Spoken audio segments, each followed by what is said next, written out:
WhatsApp ഇവരാണ്. അപ്പോൾ finally war 2 എന്നുള്ള സിനിമ കണ്ടിറങ്ങിയേക്കാണ്. ഈ സിനിമയുടെ റിവ്യൂ ഞാൻ തരുന്നതിന് മുമ്പേ കാണാനുള്ളവർ ഈ സിനിമ പോയി കാണുക. കാരണം ഇതിനകത്ത് കുറേ നെഗറ്റീവ്സ് ഉണ്ട്, അതിൻ്റെ കുറേ പോസിറ്റീവ്സ് ഉണ്ട്. ഈ സിനിമയ്ക്ക് അതിൻ്റെ മൂമെൻറ്റ്സ് ഉണ്ട്, ബട്ട് അത്ര തന്നെ നെഗറ്റീവ്സും ഈ സിനിമയ്ക്കകത്ത് ഉണ്ട്. അപ്പോൾ എൻ്റെ ഒപ്പീനിയൻ അല്ലെങ്കിൽ എൻ്റെ റിവ്യൂ കേട്ടിട്ട് നിങ്ങൾ കാണാതിരിക്കേണ്ട. അപ്പോൾ കണ്ടവർ പോയി കാണുക, എന്നിട്ട് ഈ വീഡിയോ വന്ന് തിരിച്ച് കാണുക.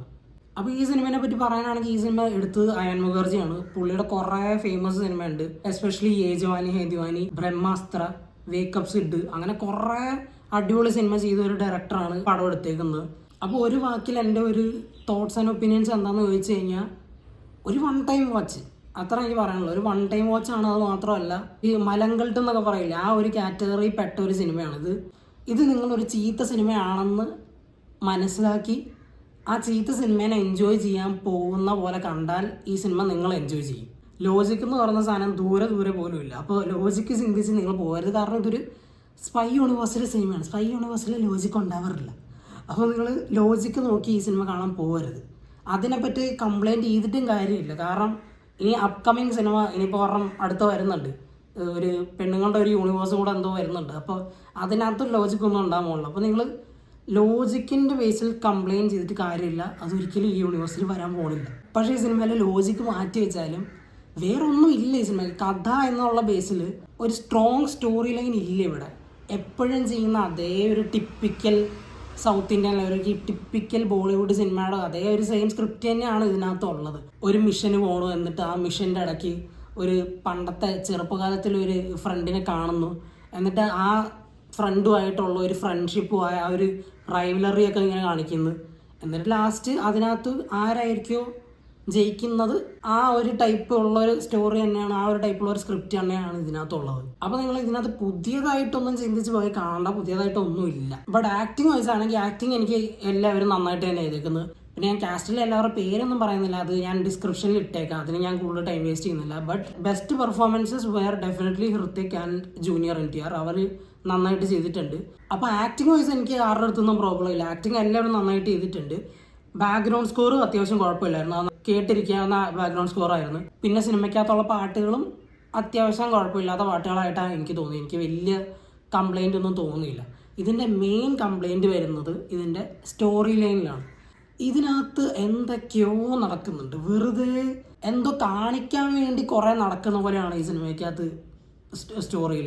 ഹൃത്തിക്ക് ഒരു മിഷന് പോണു, ആ മിഷൻ്റെ ഇടയ്ക്ക് ജൂനിയർ NTR ആയിട്ടുള്ള ഒരു ഇൻട്രാക്ഷൻ ഉണ്ടാവുന്നുണ്ട്. പിന്നെ അവർ രണ്ടുപേരും ചൈൽഡ്ഹുഡ് ഫ്രണ്ട്സ് ആണെന്ന് അങ്ങനെ അവർ ഒരു സ്റ്റോറി ലൈൻ കാണിക്കുന്നു. അതുവരെ എനിക്ക് കുഴപ്പമില്ല. അത് പിന്നെ ഒരു ഭയങ്കര ടിപ്പിക്കൽ കഥയാണെന്ന് പിന്നെ പറയാം. പിന്നെ സെക്കൻഡ് ഹാഫിലോട്ട് പോകുമ്പോഴത്തേക്കും കിയാറ അഡ്വാനിയുടെ ക്യാരക്ടറും ഹൃത്തിക്കിൻ്റെ ക്യാരക്ടറുമായിട്ട് കുറച്ച് കാണിക്കുന്നുണ്ട്. അത് ഞാൻ കൂടുതൽ സ്പോയിൽ ചെയ്യുന്നില്ല. ബട്ട് അത് ആ ഒരു സംഭവം വന്നപ്പോഴത്തേക്കും എനിക്ക് മനസ്സിലായി, ഇത് ഈ സിനിമയ്ക്കകത്ത് എല്ലാം ഭയങ്കര കൺവീനിയൻ്റ് ആയിട്ട് ഒരാവശ്യമില്ലാത്ത പ്ലോട്ട് ലൈൻസ്, ഒരാവശ്യമില്ലാത്ത സ്റ്റോറി ലൈൻസ് ഒക്കെ വെറുതെ വാരി എടുത്തിടുന്നു സിനിമ കുറച്ചുകൂടെ ഇൻട്രസ്റ്റിംഗ് ആണെന്ന് കാണിക്കാൻ വേണ്ടിയിട്ട്. എസ്പെഷ്യലി കിയാറ ഹൃത്തിക്കുമായിട്ടുള്ള ഒരു സ്റ്റോറി ലൈൻ അവർ കാണിക്കുന്നുണ്ട്. ആ ഭയങ്കര അൺവാണ്ടഡ് ആയിട്ട് എനിക്ക് തോന്നിയത്. കംപ്ലീറ്റ് സിനിമയിൽ ജൂനിയർ NTR ഹൃത്തിക്കിനെ മാത്രമായിട്ട് ഫോക്കസ് ചെയ്തായിരുന്നെങ്കിൽ ഈ സിനിമ ഇത്ര ഒരു മെസ്സാവില്ലായിരുന്നു. പക്ഷേ കിയാറയുടെയും കൂടെ ആഡ് ചെയ്തപ്പോൾ ഭയങ്കര എന്തോ വലിച്ചു വാരി ഇട്ട പോലെ എനിക്ക് തോന്നി. അപ്പോൾ എല്ലാം ഭയങ്കര ഒരു കൺവീനിയൻ്റ് ആയിട്ട് സിനിമയ്ക്ക് എല്ലാം ഇതവിടെ ഉണ്ടായിരുന്നു, ഇത് പണ്ട് പോലെ ഉണ്ടായിരുന്നു, ഈ സ്റ്റോറി ലൈൻ ഈ ആൾക്കാർക്ക് പണ്ട് പോലെ അറിയായിരുന്നു.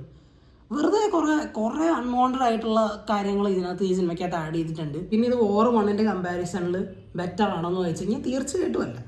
വോർ 1 എന്നുള്ളത് അത് ഭയങ്കര ഒരു ഹോളിവുഡിൽ നിന്ന് ഇൻസ്പയർഡ് ആയിട്ട് അവരെടുത്ത ഒരു അത്യാവശ്യം നല്ലൊരു സിനിമയാണെന്ന് വേണമെങ്കിൽ പറയാം. കാരണം അത് കാണുമ്പോൾ നമുക്ക് തോന്നും ഇതൊരു ഹോളിവുഡ് ടച്ച് ഉണ്ടെന്ന്, അല്ലെങ്കിൽ ആ ഒരു ഫീൽ ഉണ്ടെന്ന് നമുക്ക് തോന്നും. പക്ഷേ ഈ സിനിമ കാണുമ്പോൾ എന്താ തോന്നുന്നു വെച്ചാൽ വോറിൻ്റെ ഒരു സൗത്ത് ഇന്ത്യൻ സ്പൂഫ് ഇറക്കിയ പോലെയാണ് ഈ സിനിമ. അതാണ് വോർ 2.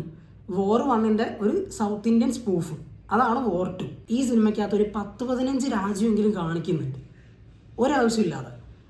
വോർ 1 അവർ കുറേ ലൊക്കേഷൻസൊക്കെ കാണിക്കുന്നുണ്ട്, പക്ഷെ അത് നമുക്ക് കാണാനൊരു രസമുണ്ട്, അത് ആ സ്റ്റോറിക്ക് ഇമ്പോർട്ടൻ്റ് ആണെന്ന് തോന്നുന്നു.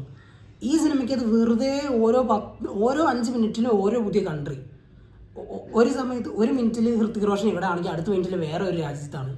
ജൂനിയർ NTR ഒരു മിനിറ്റിൽ ഇവിടെ ആണെങ്കിൽ അടുത്ത 5 മിനിറ്റ് കഴിയുമ്പോൾ വേറൊരു രാജ്യത്താണ്. വെറുതെ ഒരു വേൾഡ് ട്രിപ്പ് ചെയ്യാൻ വേണ്ടിയിട്ട് ഒരു സിനിമ ഉണ്ടാക്കിയ പോലെയാണ് എനിക്ക് War 2 കണ്ടപ്പോൾ തോന്നിയത്. കാരണം ഇതിനകത്ത് ലൊക്കേഷനൊക്കെ നല്ലതാണ്, ലൊക്കേഷൻ ചീത്താണെന്നല്ല, ബട്ട് ആ ലൊക്കേഷൻ സ്റ്റോറിക്ക് ഒരു പർപ്പസ് സെർവ് ചെയ്യുന്നില്ല. വെറുതെ ലൊക്കേഷൻ കാണിക്കാൻ വേണ്ടി കാണിച്ച പോലെയാണ് ഈ സിനിമയ്ക്കകത്ത് എനിക്ക് തോന്നിയത്. ഏറ്റവും വലിയ പോസിറ്റീവ് എന്ന് പറഞ്ഞു കഴിഞ്ഞാൽ അത് ഹൃത്തിക് തന്നെയായിരിക്കും. കാരണം ഹൃത്തിക്കിനെ എല്ലാവർക്കും ഇഷ്ടം. ഹൃത്തിക്കിനെ കണ്ടിരിക്കാനും പുള്ളിയുടെ ഒരു സ്വാഗും ഒരു ഭയങ്കര ഒരു കരിസ്മയും അതൊക്കെ കാരണം പുള്ളിനെ കണ്ടിരിക്കാൻ ഒരു രസമായി. ബാക്കിയെല്ലാം വെച്ച് നോക്കുമ്പോൾ ഇത് ഞാൻ ആദ്യം പറഞ്ഞ ഒരു മലങ്കൾട്ട് സിനിമ. നമ്മൾ ആദ്യം കാണുമ്പോൾ ഭയങ്കര എൻഗേജിങ് ആയിട്ട് തോന്നും. സിനിമ കണ്ടു തീരുമ്പോഴാണ് വിചാരിക്കുന്നത് അതെന്ത് സിനിമയായിരുന്നു. അതാണ് ജസ്റ്റ് ഒരു 1 ടൈം വാച്ച് സിനിമ മാത്രമാണ്. ബട്ട് എൻ്റെ ഒപ്പീനിയൻ തന്നെ ആയിരിക്കില്ല നിങ്ങളുടെ ഒപ്പീനിയൻ. അതാണ് ഞാൻ ആദ്യമേ പറഞ്ഞത്. നിങ്ങൾ ഹൃത്തിക് റോഷൻ്റെ ഒരു ഫാനാണെങ്കിൽ പോയി കാണുക, എന്നിട്ട് നിങ്ങളുടെ ഒപ്പീനിയൻ എന്താണെന്ന് കമൻറ്റ് ചെയ്യുക. അപ്പോൾ ഓവറോൾ ഒരു സ്റ്റാർ കൊടുക്കാനാണെങ്കിൽ ഒരു 10ൽ 6 സ്റ്റാർ അല്ലെങ്കിൽ ഒരു 7 സ്റ്റാർ. ഒരു കണ്ടിരിക്കാൻ രസമാണ്, ബോറടിക്കില്ല. അത് മാത്രമേ നല്ല കാര്യം ഇതിനെപ്പറ്റി പറയാനുള്ളൂ. ഭയങ്കര അടിപൊളി സിനിമയാണെന്ന് വെച്ച് കഴിഞ്ഞാൽ തീർച്ചയായിട്ടും അല്ല.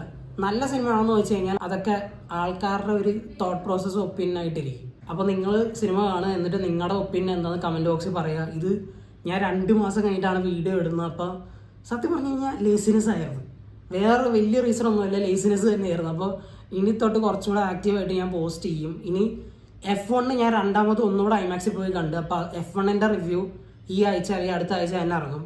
പിന്നെ സൂപ്പർമാൻ്റെയും ഫാൻറ്റാസ്റ്റിക് 4ൻ്റെ റിവ്യൂ ലേറ്റാണ് എനിക്കറിയാം, ബട്ട് അതിൻ്റെ റിവ്യൂ വരുന്നതായിരിക്കും. So stay tune for all those reviews. Till then